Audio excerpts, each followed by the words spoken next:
მივესალმები იმას, რომ შიმშილობა შეწყვიტეს ქალბატონმა ელენემ, ბატონმა გედევანმა, ეს მნიშვნელოვანია ძალიან. მეორე მნიშვნელოვანია, რომ მოხდა გარკვეული ერთობის დემონსტრირება, თუმცა დიდ ერთობას მაინც აკლია ბევრი რამ და გუშინდელი შეკრება რუსთაველზე, რომელსაც მე რა თქმა უნდა ბევრის მსგავსად ვესწრებოდი, იყო ამ ერთობის ერთგვარი დემონსტრირება, მაგრამ მე მეჩვენება, რომ რაღაც იმასაც აკლდა. აკლდა რაღაც ისეთი, რის გარეშეც ვფიქრობ, რომ ჩვენ ერთობა არ გამოგვივა და დარჩება ეს უბრალოდ სურვილად. რა არის ეს?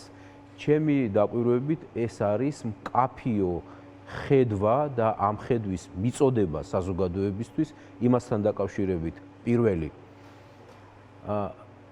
რას შვებით ამ რუსულ რეჟიმთან მიმართებაში, მეორე ანუ როგორია ბრძოლის ტაქტიკა, როგორ ვამარცხებთ რუსულ რეჟიმს, ამაზე საუბრობთ. აი ეს ართანამშრომლობა, რაზეც საუბრობდა ელენეც და საუბრობენ გარკვეული პარტიები და აქვთ კიდევ რაღაც შეხედულებები ამაზე, თქვენთვის არ არის საკმარისი, ანუ ხო, უფრო მეტი კონკრეტიკაა საჭირო. იცით რა, შეიძლება არა იმდენად კონკრეტიკა, არამედ რაღაც ფუნდამენტური თემების გარკვევა და ახლავე გეტყვით, რას ვგულისხმობ. ესე იგი, პირველი როგორ გავათავისუფლოთ საქართველოს კრემლის ხარდამჭერი ოცნებისგან და მეორე რა ვაკეთოთ ამის შემდეგ. ეს ორი ჩემთვის არის ერთის ორი შემადგენელი ნაწილი. ერთიანობაში ვხედავ მე ამას. ერთი მეორეს გარეშე ვერ წარმომიდგენია, ვერ იმუშავებს, სწორედ ამიტომ მიმაჩნია, რომ გუშინ მეხუთე პრეზიდენტის სიტყვა იყო ნაკლული, იმიტომ რომ ეს მთავარი მე იქ ვერ მოვისმინე და ვერ მოისმინა ვერც ბევრმა სხვამ და ასევე სხვა განცხადებებსაც ეს აკლია. რაც შეეხება პირველს, მოდით რამდენიმე სიტყვით მიმოვიხილ. როგორ ვამარცხებთ რეჟიმს? პირველი, როგორ ვამარცხებთ, როცა ამას ვამბობთ, უნდა ჩამოყალიბდეთ, რომ დღემდე რომ რაღაც არ გამოგვდის და ფაქტია მაინც რომ არ გამოგვდის სათანადოდ, რა არის ამის მიზეზი.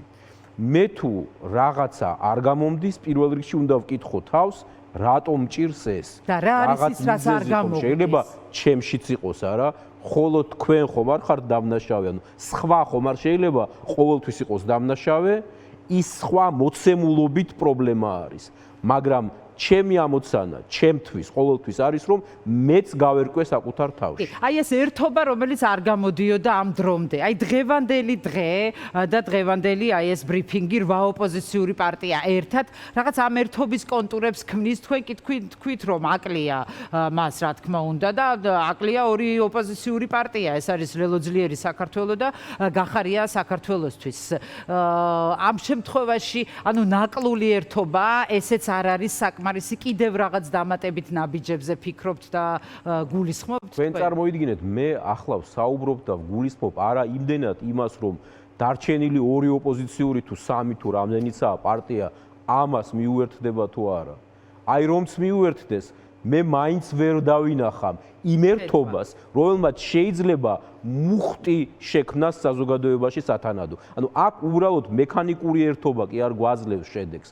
არა. რაღაცის გარშემო. არამედ მთავარი იდეის გარშემო ერთობა. აი მთავარი იდეის გარშემო შეიძლება სამი პარტია გაერთიანდეს და ის იყოს ერთობა და იმან დადოს შესაბამისი შედეგი. ანუ არა რაოდენობა მექანიკური, არამედ შინაარსობრივად რა გვსურს და სწორედ აქ გავჩერდი და როგორ მივიდეთ აქამდე. ვისთან ერთად მივდივართ? რა სურს ჩვენ საზოგადოებას ჩემი დაკვირვებით?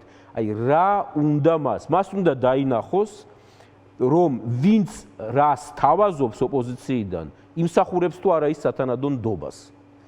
აქ ვხედავ ერთ პრობლემას. ნდობის პრობლემა არის საზოგადოებისგან ოპოზიციონერი პოლიტიკოსების მიმართ. აი ეს რომ ასე არ იყოს, გარწმუნებთ რომ აქამდე ქართული ოცნება აღარ იქნებოდა აი წარმოდგენილი ასე პოლიციური რეჟიმის სახით ეს ხუხულა ჩამოინგრეოდა. რამ განაპირობა ეს? სავარაუდოდ არათანმიმდევრულობამ ამ ერთობის ვერ დემონსტრირებამ საბოლოოდ თუ კიდევ არის რაიმე მიზეზი და გამოსწორებადი თუ არა და აი თქვენი ხედვა მაინტერესებს. ფიქრობ, რომ უპირველესად ეს გამოიწვია იმან, რომ პრაქტიკულად ვერც ერთ ჯერზე, ვერც ერთმა ოპოზიციურმა მსხვილმა, ყოველ შემთხვევაში გასულ არჩევნებში მონაწილე წარმატების მიღწეუმაც კი პარტიამ ვერ შეძლო კრიტიკულად იმის გააზრება, რა იყო აუცილებელი, სასიცოცხლოდ აუცილებელი იმისთვის, რომ ეს წრე მოჯადოებული გარღვეულიყო.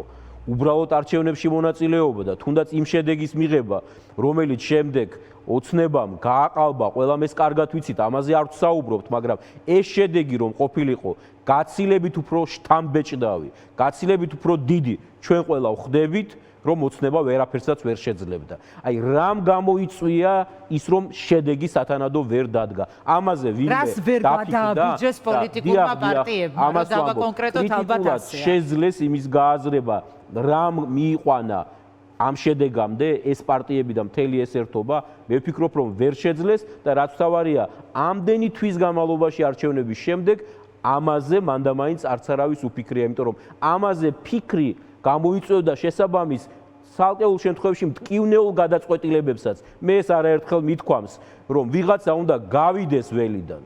ვიღაცა ვის მიმართ ნდობაც აღარ არსებობს. ვის გულისხმობ? არაერთ პოლიტიკოს, კონკრეტულ პოლიტიკურ პარტიას პერსონას გულისხმობ თუ პარტიას ფიგურებს, რომელთა გამოც ეს პოლიტიკური ოპოზიციური პარტიები არიან ასე დაზიანებული, მაინც შემიძლია ვთქვა, იმიჯით, ეს ნდობა სულ უფრო და უფრო იკარგება და საზოგადოებას სულ არ აქვს იმის იმედი და გარანტია, რომ ამ მახინჯი მართლობის ჩამოშლის შემდეგ შეიძლება უპირობოდ ვენდოთ ამ ახალ კონფიგურაციას.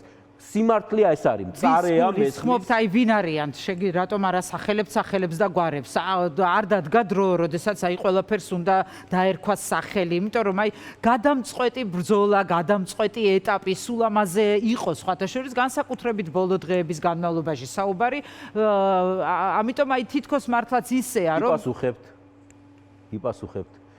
ყოველთვის ასეა. არაფერს ახალს არ ვიტყვი. როცა თქვენ, პირადად თქვენ ხართ ამა თუ იმ გაერთიანების ხელმძღვანელი, ჯგუფის, პარტიის, კომპანიის სულერთია და იქ არის დიდი პრობლემა, პასუხისმგებლობა თქვენზეა. პირადად თქვენზე, ჩემზე მიიღეთ პასუხი, აი ეს არის პასუხი. უნდა დავსვა კითხვა, რომ არ გამომივიდა, რატომ არ გამომივიდა და დემოკრატიული პროცესი უნდა იყოს იმ პარტიებშიც და იქ უნდა ხდებოდეს განახლება. თუ განახლების უნარი არ გვაქვს, სხვა გზებიც არსებობს მაშინ და სხვები უნდა გამოჩნდნენ. საუბედუროდ ოცნების წარმოუდგენლად რეპრესიული, არაადამიანური, კონსტიტუციის ფეხქვეშ გამთელავი ზომების, ნაბიჯების შედეგად ჩვენ მივიღეთ ის მოცემულობა, რომ პრაქტიკულად შეუძლებელი ხდება, რომ რაღაც ახალი წარმოიშვას პოლიტიკური მოძრაობის სახით ქვეყანაში.